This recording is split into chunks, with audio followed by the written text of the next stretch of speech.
Retired HM சாந்திஜா ஸ்கூலில் work பண்ணி அடுத்தது குன்னூர் சாந்திஜாவில் ஒர்க் பண்ணி இப்போ ரிட்டையர்ட் ஆகி வீட்டில் ஃப்ரீயாக ஜாலியாக இருக்கிறார். முதல்ல என்னை படைத்த இறைவனுக்கும் என்னை உருவாக்கிய பெற்றோருக்கும் என்னை நல்வழிப்படுத்திய ஆசானுக்கும் அனைவருக்குமாக என்னுடைய சொற்பொழிவை கேட்க இங்கு அமர்ந்திருக்கும் உங்கள் ஒவ்வொருவருக்கும் என்னுடைய சிரம் தாழ்த்தி என்னுடைய வணக்கத்தை தெரிவித்துக் கொள்கிறேன். இந்த ஸ்கூலில் படித்த நம்ம எல்லாரும் ஒரு கப்பலில் போகிற மாதிரி இருக்கும் இல்லையா? நம்மளாம் ஃப்ரெண்ட்ஸ், ஆல் ஆர் ஃப்ரெண்ட்ஸ்.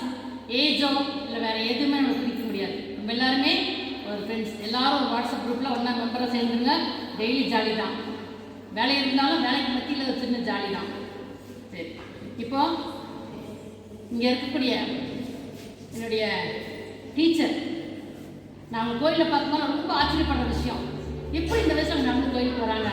என்னுடைய 70வது வயசுல 74 வயசுலேயே என்னால் முடியலன்னு அவங்க 85 அவங்க தாண்டிட்டாங்கன்னு நினைக்கிறேன்.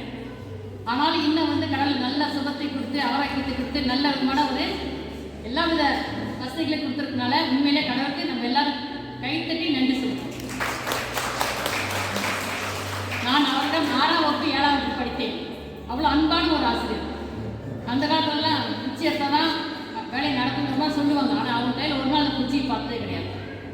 எங்களுக்கு சில டீச்சர்ஸ் இருக்காங்க, அடிக்கிறதுனே இருப்பாங்க, அடிக்க வருவாங்க. ஆனால் இவங்க அன்பாலேயே பாடம் சொல்லி கொடுத்த டீச்சர்.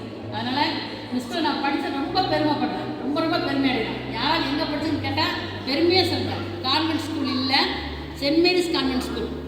எல்லாம் ஜோசப் கான்வென்ட் அடிச்சுக்குவாங்க. இல்லை, அந்த கான்வென்ட் இல்லை, சென்ட் மேரிஸ் கான்வென்ட் ஸ்கூல். நீ எல்லாத்தையும் மென்ஷன் பண்ணுங்க இந்த வார்த்தையா. கான்வென்ட்னா உடனே குன்னூர்னா கான்வென்ட் அங்கே தான் ஞாபகம் வரும். Saint Mary's convent school. இங்கே இருக்கக்கூடிய நிர்வாகத்தினர் மற்றும் தலைமை ஆசிரியர், இங்கே பணிபுரிகின்ற ஆசிரியர்கள் அனைவரும் பார்க்கும்போது எனக்கு ரொம்ப மகிழ்ச்சியாக இருக்குது. எவ்வளோ ஒரு ஆக்டிவாக சுறுசுறுப்பாக சந்தோஷமாக வேலை செய்கிறாங்க இல்லையா? ஒரு பொறுப்புகளை கொடுக்கும் பொழுது எவ்வளோ அழகாக அதை நிர்வகித்து அரசு படித்தது 1974 ஆண்டு. அந்த காலத்துலலாம் வாட்ச்ங்கிறது மேலே கட்டுற வாட்ச். இப்போ நீங்கள் யூஸ் பண்ணுற லேப்டாப் மாதிரி. நீங்கள் ஒரு 10th 9th படிக்கும்போது லேப்டாப் கிடைச்சி எவ்வளோ சந்தோஷப்படுவீங்க. 8th 9th படிக்கும்போது லேப்டாப் கையில் கொடுத்தா எவ்வளோ சந்தோஷப்படுவீங்க. அந்த மாதிரி தான் அந்த வாட்ச் அந்த காலத்தில். எஸ்எல்சி எக்ஸாம் எழுதும்போதே நம்ம கரெக்டாக டைம் எழுதுனதுக்காக எல்லா வீடுகளையுமே ஏறக்குரிய பேரண்ட் என்ன பண்ணுவாங்கன்னா கண்டிப்பாக அந்த வாட்ச் டைம் பார்க்க வேணும். இரவு வாங்கியாவது கொடுத்துருவாங்க. ஒரு மாதம் கையில் கட்டிக்குவாங்க. எக்ஸாம் போய் டைம் பார்த்து எக்ஸாம் எழுதும் அப்படிங்கிறதுக்காக. அந்த மாதிரி எனக்கு எங்கள் வீட்டில் ஒரு இரவு வாட்ச் புத்தகம் வாங்கி கொடுத்தாரு. சரி, நான் அதை கட்டி ஸ்கூலுக்கு வந்தேன். வந்துட்டு ஸ்கூலில் ஆஃபீஸுக்கு பக்கத்தில் என்னுடைய கிளாஸ் எஸ்எல்சி எங்களுக்கெல்லாம் +1 +2 கிடையாது. அப்போ நான் போய் பக்கத்து கிளாஸ் உட்காந்துப்போது எனக்கு நான் மத்தியானம் சாப்பாட்டு வீட்டுக்கு போயிட்டு இருந்தேன். 1.5 கிலோமீட்டர் நான் சாப்பிட்டு 1.5 கிலோமீட்டர் நடந்து மதிய ஸ்கூலுக்கு வரணும். 1 ஹவருக்குள்ள 50 மினிட்ஸ் தான் டைம். அதை வந்துடலாம். லேட்டானா கேட் சொல்லி நிற்க வச்சுருக்காங்க. சரி, நான் என்ன பார்த்து மணி பார்த்தேன். எனக்கு வாட்ஸ்அப் 1:10 1 மணிக்கு அடிக்க வேண்டிய பெல்லு. அப்போ நிக்கோலஸ்னு ஒரு அண்ணன் இருந்தார், ஒர்க் பண்ணிட்டு இருந்தார். உங்களுக்கு தெரிஞ்சிருக்குமான்னு தெரியல, கொஞ்சம் பேர் தெரிஞ்சிருக்கலாம். பெரியவன் அவர் அங்கே ஒர்க் பண்ணிட்டு இருந்தார். நான் எட்டி பார்த்து ஆஃபீஸுக்கு போய் அவர் முன்னாடி இருந்தார். என்னன்னா மணி அடிக்காமல் இருக்கிறீங்க, டைம் ஆச்சு.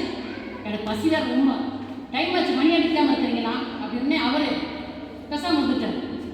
நான் போய் கிளாஸ் உட்காந்துட்டேன். அடுத்த நிமிஷம் ஓடி வர்ற கிளாஸ். யார் என்ன சொன்னது அப்படின்னாரு.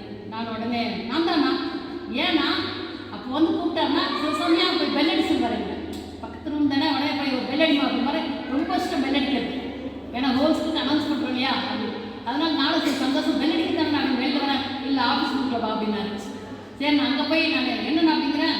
அப்போ தான் தெரியுது பீரோ திறந்தா எச்எம்சி இருக்காங்க. பீரோக்கு இந்த பீரோ திறந்த டோர் இருக்கும் இல்லையா, அவங்க இப்படி டோர் 2 திறந்து உள்ள இருக்காங்க. எனக்கு தெரியல. மிஸ்டரை பார்த்து நீ தான் முந்திரி கட்டையா, வா உனக்கு பனிஷ்மெண்ட் தான், நீ சாப்பாடு போடாத ஆஃபீஸ் உட்காந்து. நாங்களாம் சாப்பாடு போகிறேன், நீ ஆஃபீஸ் உட்காந்துட்டு அன்றைக்கி சாப்பாடுக்கே அனுப்புறேன். ஆனால் அது முக்கியம் இல்லை. அன்னைக்கு நான் கற்றுக்கிட்ட ஒரு முக்கியமான பாடம், மற்ற விஷயம் தலையிடக்கூடாது. அடுத்த நிமிஷத்தில் நம்ம தலையிடக்கூடாது. இன்னைக்கு வரைக்கும் நான் அதை கீப் பண்ணிட்டு வரேன். அன்னைக்கு கிடைச்ச அந்த ஒரே ஒரு பனிஷ்மெண்ட் இன்னைக்கு வரைக்கும் அதை நான் கீப் பண்ணுறேன். அதிகமாக யார் விஷயம் தலையிடவே மாட்டேன்.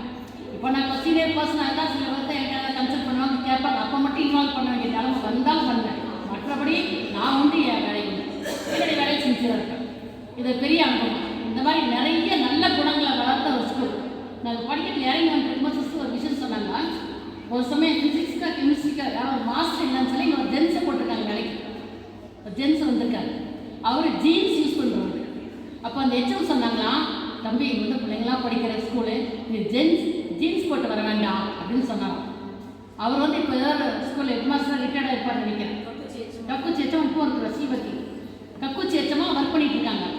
அவர் இன்ன வரைக்கும் ஜீன்ஸ் பேண்ட் போடுறதுங்க. இங்கே சொன்னது ஒரு வார்த்தை பார்த்தீங்களா, அவங்க கொடுத்த ஒரு சின்ன கைடன்ஸ், இன்னைக்கு வந்து ஜீன்ஸ் பேண்ட்ஸ் போடுறதுன்னு சொல்லி இங்கே அவர் வந்து சொல்லி போயிருக்காரு. அப்போ இதெல்லாம் நமக்கு இந்த ஸ்கூலில் கேட்குற ஒவ்வொரு நல்ல விஷயங்களும் நல்ல காரியங்களும் நம்ம போட்ட விதை. அந்த விதை என்ன ஆகுது, ஆலமரமாக உள்ளத்துக்கு வளர்ந்து, அது வளரும்போது இன்னும் நிறைய பேருக்கு அதை அறிவிக்கக்கூடிய நல்ல மரமாக இருக்குது. இப்போ நீங்கள் நிறைய பேர் இங்கே படிச்சிருக்கீங்க, நிறைய விஷயங்கள் கேட்டிருக்கீங்க, நிறைய விஷயங்கள் உங்களுக்கு சொல்லியிருப்பாங்க. நீங்கள் என்ன பண்ணோம், அதை நிச்சயமா அப்படியா இங்கே வாங்கி நிறுத்தி நீங்களும் அதனால் பயனடையணும், மற்றவங்களுக்கு அதை பயன்படுத்தணும்.